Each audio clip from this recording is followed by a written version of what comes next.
Night cloaked the airport in a cool blanket of silence as Flight 912 prepared for departure. The runway lights glowed like a trail of tiny stars leading into the unknown. Among hundreds of passengers moving through the jet bridge, a 14-year-old boy named Aviation stepped onto the aircraft with a quiet curiosity in his eyes. He was a shy kid, traveling with his mother for the first time on an overnight flight. While most passengers focused on their seats, luggage, or phones, Aviation's eyes were fixed on something else, the giant silver engine outside the window. The moonlight reflected across its curved metal surface, making it look peaceful and harmless. But to him, machines were never silent objects. They had voices. They carried hidden rhythms. And sometimes, they whispered warnings no one else could hear. The aircraft settled into motion, gentle vibrations passing through the cabin walls as it pushed back from the gate. The hum of the engines rose to life, smooth and steady, a comforting sound to most. Aviation sat near the wing, leaning slightly toward the window, feeling each vibration with the instinct of someone who listened deeper than ordinary ears allowed. His rare auditory sensitivity had always been a burden to him. Too much noise, too much frequency, too many sounds others ignored. But tonight, that gift was about to turn into something far more important.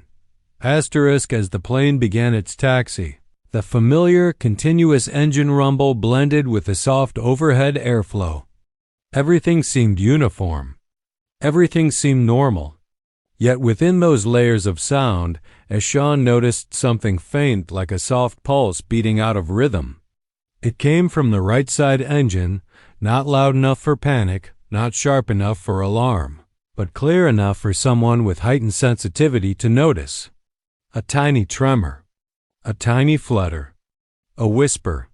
He straightened slightly, listening again, separating the vibrations the way a musician separates notes.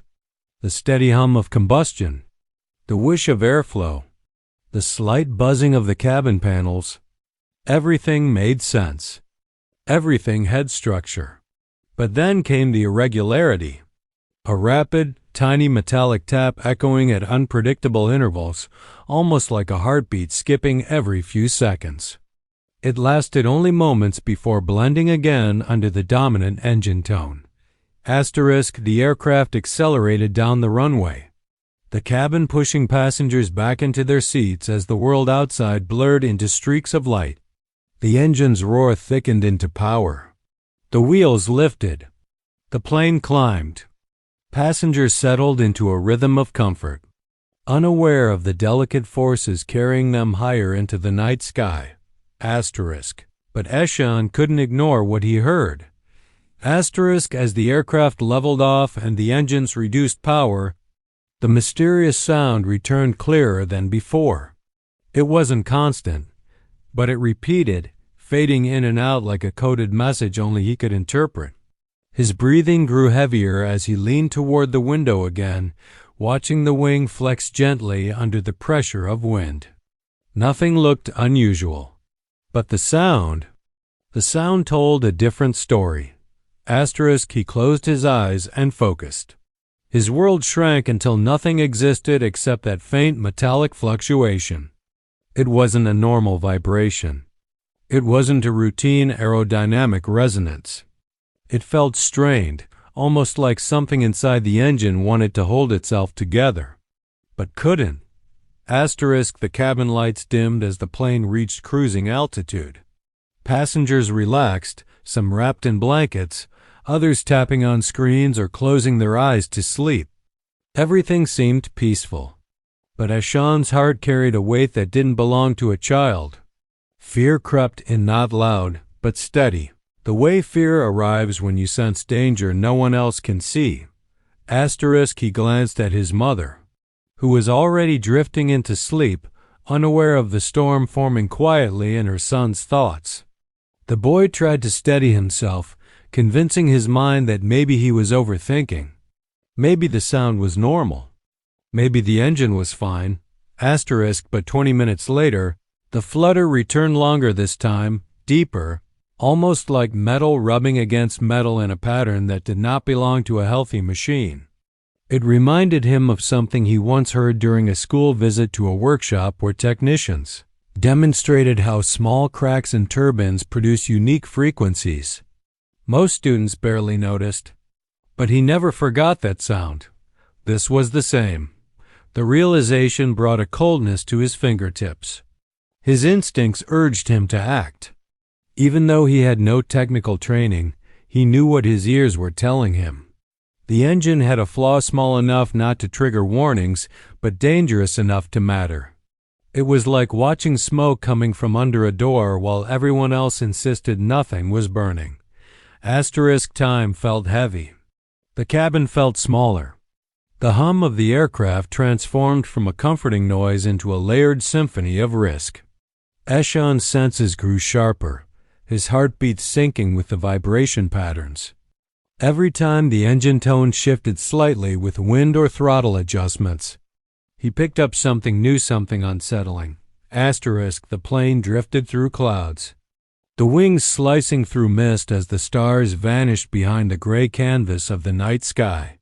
The atmosphere brushed the fuselage with occasional soft bumps, but even turbulence felt less threatening than the whisper he could not escape.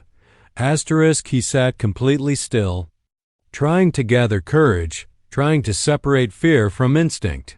His mind raced between what he should do and what consequences it might bring. He was only a boy. No one listened to boys on airplanes. Not about engines. Not about danger. But if his hearing was right, if his instinct was right, then 180 lives depended on him. The weight of that possibility pressed on his chest. The engine hummed again. The flutter returned. And this time, it lasted long enough to confirm what he feared most. Something inside Engine 2 was failing. He closed his eyes. And for a moment, he imagined the plane continuing without awareness. Unaware of the ticking fault hidden beneath the smooth exterior. He imagined what could happen if the flaw grew. He imagined the news headlines. He imagined the lives lost. That thought was enough. The boy who always feared being wrong suddenly feared something far greater, being silent. And so, with trembling hands and a heart driven by pure instinct, he prepared to step into a role he never imagined he would hold. The silent hero who heard a whisper that could save everyone. Fear pressed against Eshan's ribs as he finally unbuckled his seatbelt and stood up.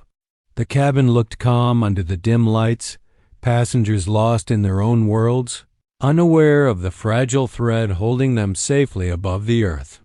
Nothing appeared unusual. Nothing suggested danger. But danger rarely announces itself in flames or alarms. Sometimes it hides in the tiniest of sounds. The aisle stretched before him like a long tunnel, and every step felt heavier than the last. He made his way quietly toward the front of the aircraft. Flight attendants moved gracefully, offering meals, adjusting blankets, responding to passengers with trained calm. But behind their smiles, they relied on systems, sensors, and checklists, none of which could detect the whisper inside. Engine 2? Eshan felt the vibration under his feet shift for a moment. It wasn't turbulence. It was deeper, slower, like a pulse trying to stabilize itself. The sudden drop made his stomach twist. His nerves sharpened. His breathing grew uneasy. Yet he kept moving, driven by a force stronger than fear. He reached the forward galley just as a flight attendant turned around. For a moment, she seemed confused by a child standing alone, but before she could speak, the aircraft trembled slightly, so subtly that most of the cabin didn't notice. But she did. And he definitely did. It wasn't a sharp jolt. It wasn't violent. It was merely wrong. Eshan's eyes told a story she couldn't ignore. The unusual seriousness in such a young face. The urgency without panic. a silent plea that something needed attention. She hesitated only a moment before making a decision that would later be called the single most important judgment of her career. She guided him toward the cockpit.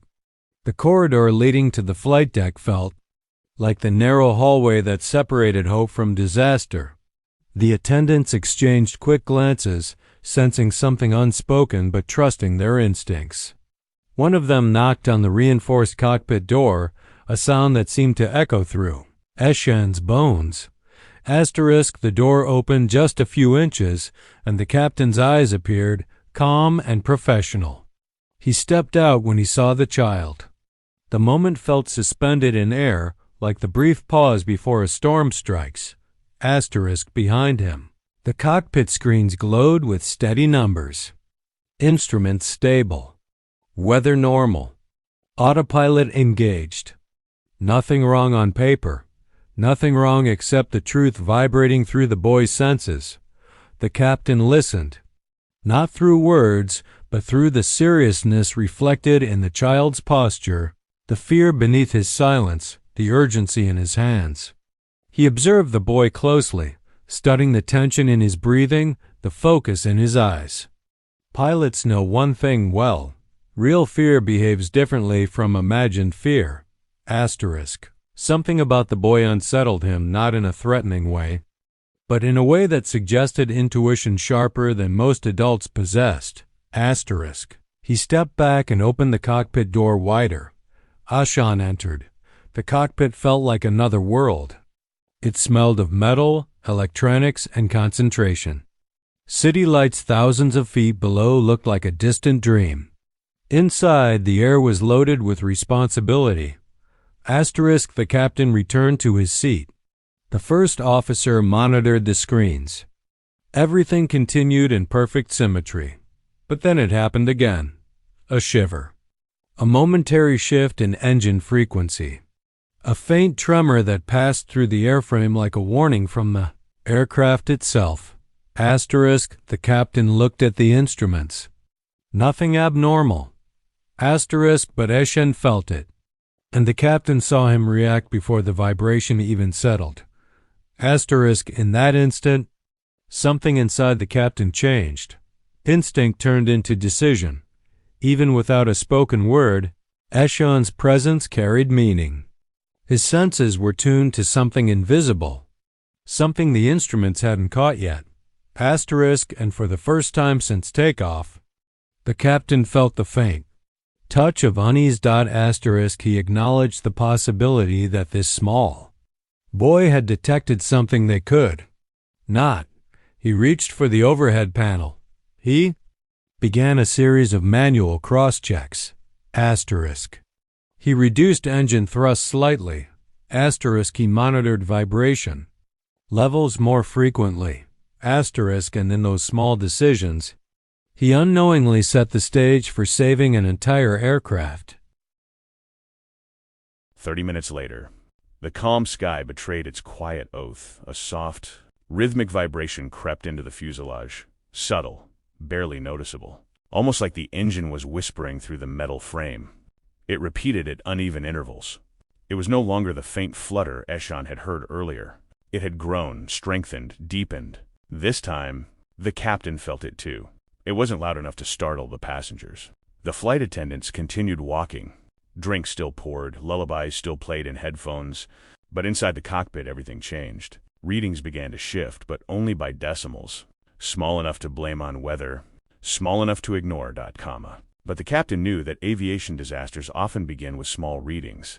Small warnings, small mistakes. He glanced at Eshen, who was still standing near the jump seat, holding the side panel, eyes fixed on the engine sound beyond the cockpit glass. His expression confirmed everything the instruments tried to hide. With a calm but deliberate motion, the captain disconnected the autopilot. He needed control in his own hands. The first officer ran diagnostic checks. The numbers looked stable. But then came the moment they feared. A tiny spike in engine vibration readings. So small that an average pilot might dismiss it. So small that a tired crew might overlook it. But it was there, a pulse, a mechanical heartbeat skipping multiple beats. A sign of internal stress building behind the metal skin. The captain's jaw tightened. He made the silent decision that separates experienced pilots from inexperienced ones. He initiated a descent. Passengers barely noticed the slight change in pitch, but the cabin pressure shifted ever so gently as the plane lost altitude. It was a precaution, a protective decision. Lower altitude meant safer options in case things worsened. Minutes passed, then something inside Engine 2 gave a soft internal thud. Not big enough to shake the wing, not loud enough to alarm the cabin, but big enough to silence the captain's thoughts. The vibration indicator jumped, not by decimals, by entire bars. Still not engine failure, still not emergency, but without intervention, it was a countdown. The captain looked at the boy. Aviation was already staring at the engine, as if hearing every tiny fracture forming inside it. The captain switched off autothrust and manually reduced power on Engine 2 immediately. The vibration reduced. Not disappeared, but reduced. That decision bought the aircraft time, bought everyone time, and in that quiet, the engine finally revealed its truth. A microfracture had begun spreading along one turbine blade. No sensor picked it up until now. No checklist predicted it. But the boy had, with lowered thrust, it slowed, stabilized. But the captain knew what had to be done. He needed to prepare for an unscheduled emergency landing before the fracture grew worse. He sent a discreet. The captain looked at the boy. Aviation was already staring at the engine, as if hearing every tiny fracture forming inside it. The captain switched off autothrust and manually reduced power on Engine 2 immediately. The vibration reduced. Not disappeared, but reduced. That decision bought the aircraft time, bought everyone time. And in that quiet, the engine finally revealed its truth. A microfracture had begun spreading along one turbine blade. No sensor picked it up until now. No checklist predicted it. But the boy had, with lowered thrust, it slowed, stabilized. But the captain knew what had to be done. He needed to prepare for an unscheduled emergency landing before the fracture grew worse. He sent a discreet alert to air traffic control. He began turning the plane toward the nearest safe airport. Passengers remained unaware, lost in their quiet world of clouds and dreams. But the flight attendants moved slightly differently, now alert, watchful, trained to recognize the subtle cues of a serious situation. Aviation remained in the cockpit. He felt the aircraft bank. He felt the sky shift direction. He felt the engine's whisper turning weaker but also more urgent. It was as if the aircraft was whispering too. "You found the danger. Now help us make it through." The airport lights appeared far below, glowing like a necklace of stars scattered across the dark earth. The descent was smooth, controlled, peaceful on the surface, but inside the cockpit, every second pulsed with tension. Engine 2 vibrated again, stronger, longer, as if struggling. The captain reduced power even more. The first officer managed checklists with rapid precision, preparing for landing on one stable engine and one weakened one. Their training kicked in, but the quiet presence of Aviation changed everything, not by operating controls, but by giving them what machines couldn't. An early warning, a head start, a chance. The landing gear extended, flaps deployed. Winds brushed against the aircraft like cool whispers of hope. Passengers looked out their windows, confused but calm, unaware how close they had been to disaster. The runway aligned perfectly beneath them. The aircraft descended through the final 1,000 feet. At 800 feet, Engine 2 rattled violently for 2 seconds, its worst shake yet. But because they were already aligned and committed to landing, it no longer mattered.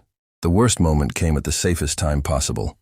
The captain held the controls steady, refusing to let the vibration distract him. The first officer monitored everything while subtly pushing power on engine. One to compensate, the wheels touched down. A smooth, controlled landing, reverse thrust activated. The aircraft slowed, rolled, and finally came to a complete stop. Silence filled the cabin, followed by a soft wave of relief. Passengers didn't fully understand. Only after the engines shut down did the truth reveal itself. Maintenance engineers inspected Engine 2 and froze in shock. A turbine blade carried a long, spreading fracture, one that could have snapped mid-flight if power had remained high, one that would have caused catastrophic engine failure, one that only a child's extraordinary hearing had detected. News later spread across the country. A shy boy with a rare gift had prevented a tragedy. Pilots called him the quiet guardian. Passengers called him their miracle. And aviation experts called him the reason 180 people walked off. Flight 912 alive. The captain placed a hand on his shoulder before they exited the cockpit, a gesture filled with respect and gratitude. And though the world would celebrate him later, Ishan didn't see himself as a hero. He was just a boy who listened. A boy who paid attention to a whisper no one else heard. A boy who followed his instinct when it mattered most. But for everyone on that flight, he was something much greater. The boy who saved Flight 912. The captain held the controls steady, refusing to let the vibration distract him. The first officer monitored everything while subtly pushing power on engine. One to compensate. The wheels touched down. A smooth, controlled landing. Reverse thrust activated. The aircraft slowed, rolled, and finally came to a complete stop. Silence filled the cabin, followed by a soft wave of relief. Passengers didn't fully understand. Only after the engines shut down did the truth reveal itself. Maintenance engineers inspected Engine 2 and froze in shock. A turbine blade carried a long, spreading fracture, one that could have snapped mid-flight if power had remained high, one that would have caused catastrophic engine failure, one that only a child's extraordinary hearing had detected. News later spread across the country. A shy boy with a rare gift had prevented a tragedy. Pilots called him the Quiet Guardian. Passengers called him their miracle. And aviation experts called him the reason 180 people walked off. Flight 912 alive. The captain placed a hand on his shoulder before they exited the cockpit, a gesture filled with respect and gratitude. And though the world would celebrate him later, Ishan didn't see himself as a hero. He was just a boy who listened. A boy who paid attention to a whisper no one else heard. A boy who followed his instinct when it mattered most. But for everyone on that flight, he was something much greater. The boy who saved Flight 912. Finally, the operation has been completed and the mission is successful. This is another kindness story for our viewers. Please continue to support us. Don't forget to like, subscribe, and share our channel. We'll see you in the next story with another act of kindness. Until then, stay happy and spread happiness. Stay kind. Goodbye.